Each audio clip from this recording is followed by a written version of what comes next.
આજ જુનાગઢ ને ગિરનાર દરવાજે તમે બેસો આજે તો કઠિયારાની બાયું લાકડા કાપવા જાય.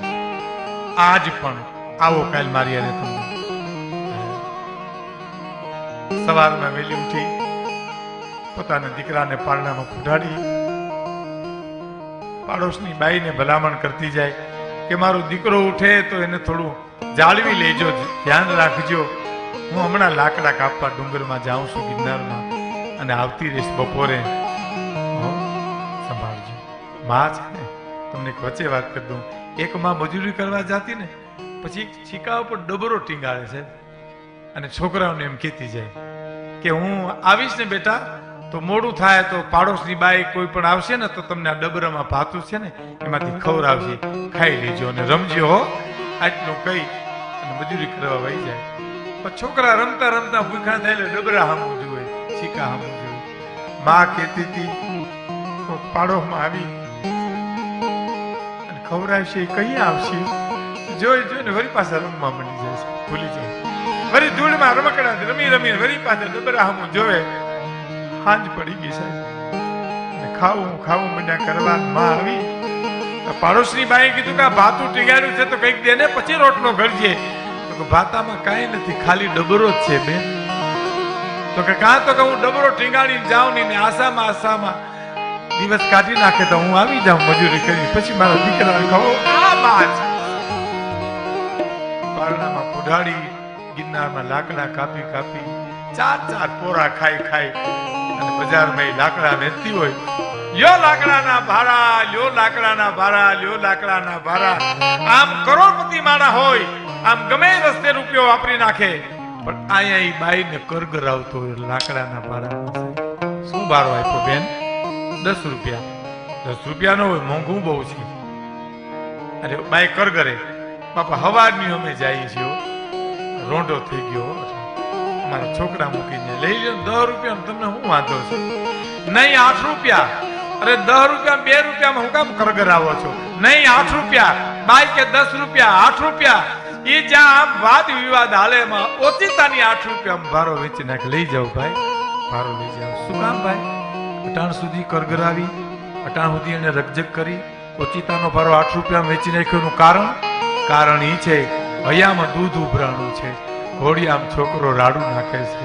આ માં સાહેબ, આ માં હૈયામાં દૂધ ઉભરાણું, છોકરો રાડું નાખે છે. એટલે 8 રૂપિયામાં ભારો વેચી નાખે. એમાંથી જે કઈ વસ્તુ લાવીને દીકરાને ખવડાવે. ઈ બાઈના જીવનમાં પૈસો જ જો મહાન હોય તો એને બજારમાં બેસી જતા નથી આવડતું. પણ નહીં, જીવનની સંસ્કૃતિ છે, સંસ્કાર છે, માપણું છે, ઈ મહત્વનું છે. સંપત્તિ મહત્વની નથી. એમ પોતાના જીવનમાં પોતાએ માપદંડ માંડવાનો. દુનિયા એટલે કોણ? મારી અને તમારી દુનિયા અંદર છે, બહારની દુનિયા નહીં. એનો પ્રસંગ કઈ વાત પૂરી કરું છું. નવો પ્રસંગ છે સાહેબ. રાજા સાહેબમાં એક રાજકુમાર 21 વર્ષનો ગાદી ઉપર બેઠો. સાહેબ સાંભળજો, 21 વર્ષનો રાજકુમાર ગાદી ઉપર બેઠા પછી એને હાથ પડાવ્યો કે આવતીકાલે મારી કચેરીમાં જે વૃદ્ધો આવે એ 70 વર્ષથી ઉપરના ઉંમરના હોવા જોઈએ. 70 વર્ષથી ઉપરના વૃદ્ધો આવે, 69 માં નહીં, 71, 72, 80 ને એવું ગમે. અને સાહેબ કચેરી ભરાણી 70 વર્ષથી ઉપરના યુવાન, પોતે 21 વર્ષનો, અને વૃદ્ધોની સભા ભરી સાહેબ. અને વૃદ્ધોની સભા ભરી બારણા બંધ કરી. રાજા રાજકુમાર એમ કહે છે કે તમે મારા દાદાનું રાજ જોયું, તમે મારા પિતાનું રાજ જોયું, તમે મારું પણ રાજ જોયું છે.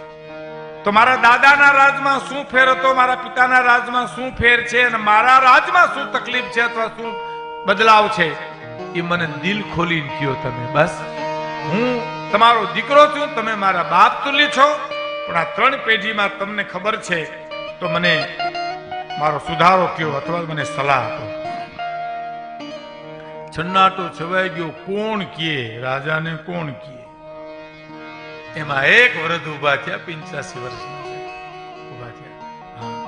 મહારાજ, તમે રાજકુમાર છો, ઉંમર તમારી નાની છે, પણ ભગવાન કૃષ્ણે ગીતામાં કીધું છે કે રાજા એ મારો અંશ છે, માટે હું 85 વર્ષનો વ્રત તમને પગે લાગુ છું રાજકુમાર. તમે રાજા કૃષ્ણનો અંશ છો. તમને અમારાથી કાંઈ ન કહેવાય તમારામાં શું ફેરફાર થયો, પણ તમે જો રજા આપો તો ભર કચેરીમાં મારામાં શું ફેરફાર થયો એ તમને કહું. કે બોલો કયો કે તમારા દાદાનું રાજ હતું એ મારી તમારા જેટલી ઉંમર હતી, 21 વર્ષની ઉંમર હતી. અને એકવાર વાડીએ ઓથમાં મારા ઢોર બાંધ્યા હતા અને ઓથમાં શાળો, એમાં હું બેઠો તો શાળાની ટાજ, અને એમાં એક બાઈ ઓચિતાની દેવડાઓને અંજવાળી ભાઈ આવી કે મને ટાઈટ બહુ વાય છે, ઓઢવા કાંઈ નથી, મારે પિયર જાવું, ભાઈ મારા સાસરામાં જાવું છે, અને મને અહીં પિયરમાંથી મારા ભાઈ મૂકીને પાછા વળી ગયા, તો મને અટાણે મારે કેમ જાવું? કાંઈ વાંધો નહીં બેન, દીકરી આ ઓત છે, અહીં તું સુઈ જા, સવારના પોરમાં હું તારા સાસરાને ત્યાં મૂકી જાય છે. તેથી મારી તમારી જેટલી ઉંમર હતી, એની 18-19 વર્ષની ઉંમર હતી, પણ ભાઈ બેન ને મા દીકરો જેમ ઓથમાં ઝૂંપડીમાં રહ્યા હોય એમાં મેં રાત કાઢી હતી. પણ પછી તમારા પિતાનું રાજ આવ્યું ને, તો મારી ઉંમર 50 વર્ષની હતી, તો મને વિચાર બદલ્યો કે દાગીના ઘણા હતા, મૂકી આવ્યો ભલે, પણ લઈ લીધા હોત ને તો આ દુઃખ ભાગી જાત, આ ગરીબાઈ નો રહે, આ કઢાપો નો રહે. અને પછી તમારા રાજમાં તો મને એમ જ થાય કે એને દાગીના હું એની હારે લગ્ન કર્યા હોત તો સારું હતું. હા, અમારામાં ફેરફાર થયો, તમારામાં હું ફેરફાર થાય અમારે કહેવાની જરૂર નથી. ઈશ્વર કૃપા